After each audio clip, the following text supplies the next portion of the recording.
आज मैं आपको प्रेमचंद जी की एक और कहानी सुनाऊंगी जिसका नाम है स्त्री और पुरुष। विपिन बाबू के लिए स्त्री ही संसार की सुंदर वस्तु थी।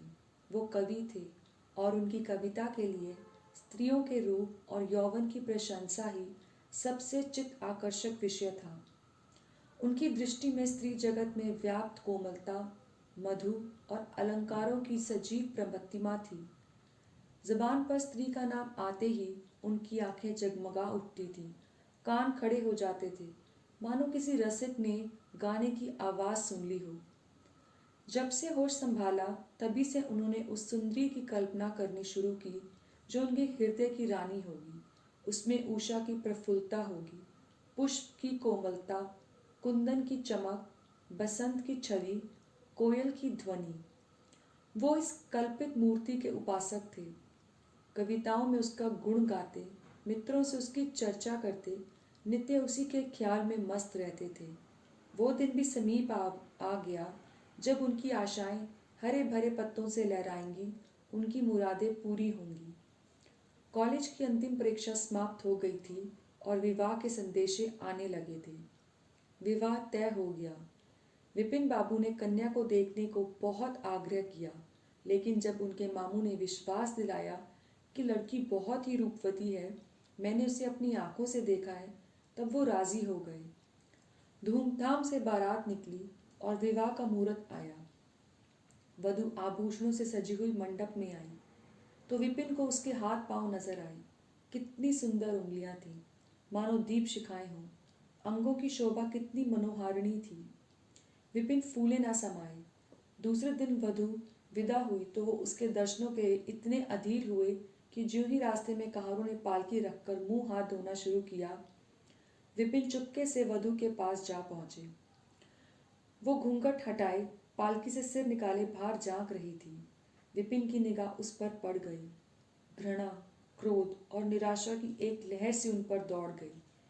ये वो परम सुंदरी रमणी न थी जिसकी उन्होंने कल्पना की थी, जिसकी वे बरसों से कल्पना कर रहे थे। ये एक चौड़े मुंह, चिपटी नाक और फूले हुए गालों वाली कुरूपा स्त्री थी। रंग गोरा था पर उसमें लाली के बदले सफेदी थी। और फिर रंग कैसा ही सुंदर हो, रूप की कमी नहीं पूरी कर सकता। विपिन का सारा उत्साह ठंडा पड़ गया। हाँ, इसे मेरे ही गले पड़ना था। इसके लिए संसार में और कोई नहीं था। उन्होंने अपने मामू पर क्रोध आया जिसने वधू की तारीफों के पुल बांध दिए थे। अगर इस वक्त वो मिल जाते तो विपिन उनकी ऐसी खबर लेता कि वो याद करते। जब कहारों ने फिर पालकियां उठाई तो विपिन मन में सोचने लगा, इस स्त्री के साथ कैसे बोलूँगा, कैसे इसके साथ जीवन काटूंगा। इसकी ओर तो ताकने से ही घृणा होती है। ऐसी करूपा स्त्रियां भी संसार में हैं, इसका मुझे अब तक पता नहीं था। क्या मुंह ईश्वर ने बनाया है, क्या आंखें बनाई हैं। मैं और सारे ऐबों की ओर से आंखें बंद कर लेता, लेकिन वो चौड़ा सा मुंह। भगवान, तुम्हें मुझी पर यह वज्रपात करना था। विपिन को अपना जीवन नरक सा जान पड़ता था। वे अपने मामू से लड़ा, ससुर को लंबा फर्रा लिखकर फटकारा, माँ बाप से हुज्जत की, और जब इसे शांति नहीं हुई तो कहीं भाग जाने की बात सोचने लगा। आशा पर उसे दया अवश्य आती थी। वो अपने को समझाता था कि इसमें इस बेचारी का क्या दोष है, उसने जबरदस्ती तो मुझसे विवाह नहीं किया। लेकिन ये दया और ये विचार उस घृणा को जीत नहीं सकते थे जो आशा को देखते उसके रोम रोम में व्याप्त हो जाती थी। आशा अपने अच्छे से अच्छे कपड़े पहनती, तरह तरह से बाल संवारती, घंटों आईने के सामने खड़ी होकर अपना श्रृंगार करती, लेकिन विपिन को यह चतुर्मुख से मालूम होते। वो दिल से चाहती थी कि उन्हें प्रसन्न करूं, उनकी सेवा करने के लिए अवसर खोजा करती थी, लेकिन विपिन उससे भागा भागा फिरता था। अगर कभी भेंट हो जाती तो कुछ जली कटी बातें करने लगता कि आशा रोती हुई वहां से चली जाती। सबसे बुरी बात यही थी कि उसका चरित्र भ्रष्ट होने लगा। वो ये भूल जाने की चेष्टा करने लगा कि मेरा विवाह हो गया है। कई कई दिनों तक आशा को उसके दर्शन भी नहीं होते। वो उसके कहे कहे की आवाज़ें बाहर से आती हुई सुनती, झरोके से देखती कि वो दोस्तों के गले में हाथ डाले और सैर करने जा रहे हैं, और तड़प कर रह जाती। एक दिन खाना खाते समय उसने कहा, अब तो आपके दर्शन ही नहीं होते, क्या मेरे कारण घर छोड़ दीजिएगा। विपिन ने मुंह फेर कर कहा, घर ही पर तो रहता हूँ। आजकल ज़रा नौकरी की तलाश है, इसलिए दौड़ धूप ज़्यादा करनी पड़ती है। आशा, सुनती हूँ आजकल सूरत बनाने वाले डॉक्टर पैदा हुए हैं। विपिन, क्यों नाहक चढ़ाती हो? यहाँ तुम्हें किसने बुलाया था? आशा, आखिर इस मर्ज की दवा कौन करेगा? विपिन, इस मर्ज की दवा नहीं है। जो काम ईश्वर से करते ना बने उसे आदमी क्या करेगा? आशा, ये तो तुम ही सोचो कि ईश्वर की भूल के लिए मुझे दंड दे रहे हो। संसार में ऐसा कौन सा आदमी है जिससे अच्छी सूरत बुरी लगती हो? लेकिन तुमने किसी मर्द को केवल रूपहीन होने के कारण कुंवारा देखा है? रूपहीन लड़कियां ही माँ बाप के घर नहीं बैठी रहती। किसी न किसी तरह उनका निर्वाह हो ही जाता है। उसका पति उन पर प्राण न देता हो, लेकिन दूध की मक्खी नहीं समझता। विपिन ने झुंझलाकर कहा, क्यों मेरा सिर खाती हो? मैं तुमसे बहस तो नहीं कर रहा हूँ। दिल पर जब्र नहीं किया जा सकता और ना दलीलों का उस पर कोई असर पड़ सकता है। मैं तुम्हें कुछ नहीं कहता, फिर तुम क्यों मुझसे हुज्जत करती हो? आशा झिड़की सुनकर चली गई। उसे मालूम हो गया कि इन्होंने मेरी ओर से सदा के लिए हृदय कठोर कर लिया है। विपिन तो रोज सैर सपाटे करते, कभी कभी रात गायब रहते।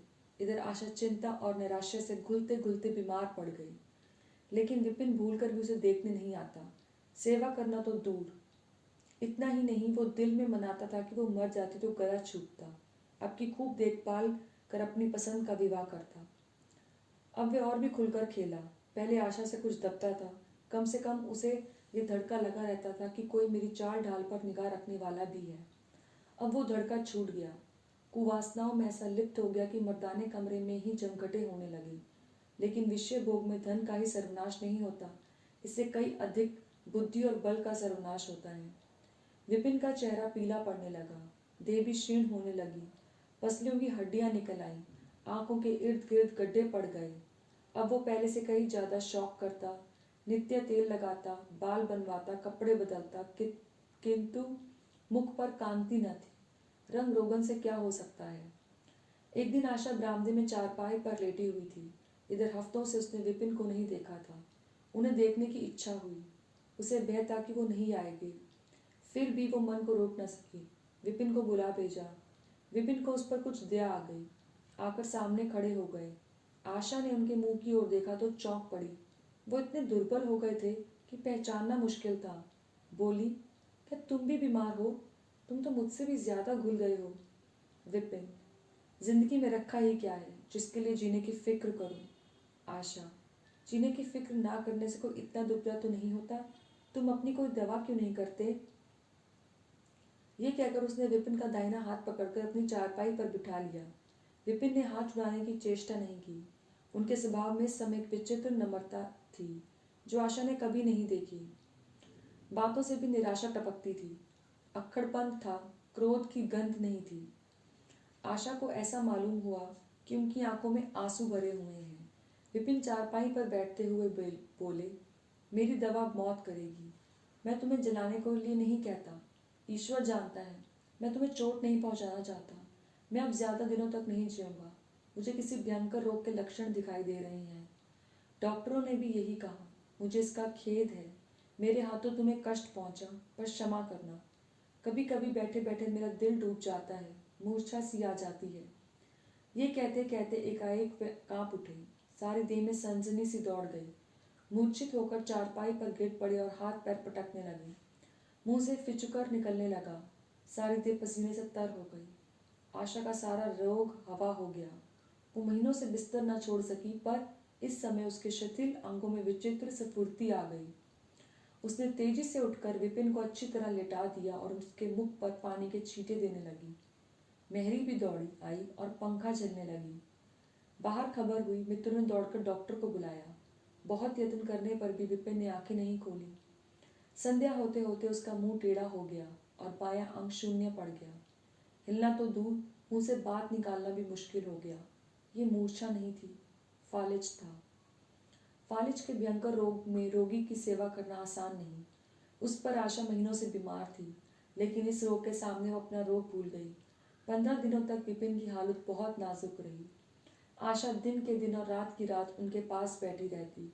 उनके लिए पथ्य बनाना, उन्हें गोद में संभाल कर दवा पिलाना, उनके जरा जरा से इशारों को समझना उस जैसी धैर्यशील स्त्री का काम था।